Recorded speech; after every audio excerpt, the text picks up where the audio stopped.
गणेशाय नमः। नमस्कार दोस्तों, मेरे चैनल में आपका स्वागत है।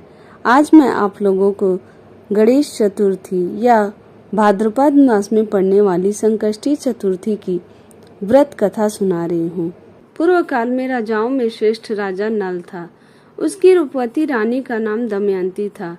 शापवश राजा नल को राज्यच्युत खोना पड़ा और रानी के वियोग से कष्ट सहना पड़ा। तब दमयंती ने इस व्रत के प्रभाव से अपने पति को प्राप्त किया। राजा नल के ऊपर विपत्तियों का पहाड़ टूट पड़ा था।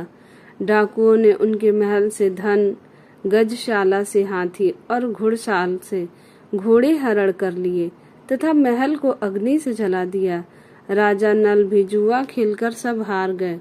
नल असहाय होकर रानी के साथ वन को चले गए। शापवश स्त्री से भी वियोग हो गया। कहीं राजा और कहीं रानी दुखी होकर देशाटन करने लगे। एक समय वन में दमयंती को महर्षि शरभंग के दर्शन हुए। दमयंती ने मुनि को हाथ जोड़कर नमस्कार किया और प्रार्थना की, प्रभु मैं अपने पति से किस प्रकार मिलूंगी। शरभंग मुनि बोले, दमयंती, भादों की चौथ को एक दंत गजानन की पूजा करनी चाहिए।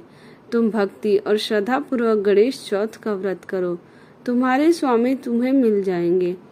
शरभंग मुनि के कहने पर दमयंती ने भादों की गणेश चौथ को व्रत आरंभ किया और 7 मास में ही अपने पुत्र और पति को प्राप्त किया। इस व्रत के प्रभाव से नल ने सभी सुख प्राप्त किए। विघ्न का नाश करने वाला तथा सुख देने वाला यह सर्वोत्तम व्रत है। अब मैं आप लोगों को गणेश चतुर्थी व्रत की दूसरी कथा सुना रही हूँ। एक समय की बात है, राजा हरिश्चंद्र के राज्य में एक कुम्हार था। वह मिट्टी के बर्तन बनाता, लेकिन वे कच्चे रह जाते। एक पुजारी की सलाह पर उसने इस समस्या को दूर करने के लिए एक छोटे बालक को मिट्टी के बर्तनों के साथ आवा में डाल दिया। उस दिन संकष्टी चतुर्थी का दिन था। उस बच्चे की माँ अपने बेटे के लिए परेशान थी। उसने गणेश जी से बेटे की कुशलता की प्रार्थना की। दूसरे दिन जब कुम्हार ने सुबह उठकर देखा तो आवा में उसके बर्तन तो पक गए थे, लेकिन बच्चे का बाल बांका भी नहीं हुआ था। वह डर गया और राजा के दरबार में जाकर सारी घटना बताई। इसके बाद राजा ने उस बच्चे और उसकी माँ को बुलवाया तो माँ ने सभी तरह के विघ्न को दूर करने वाली संकष्टी चतुर्थी का वर्णन किया। इस घटना के बाद से महिलाएं संतान और परिवार के सौभाग्य के लिए संकट चौथ का व्रत करने लगी।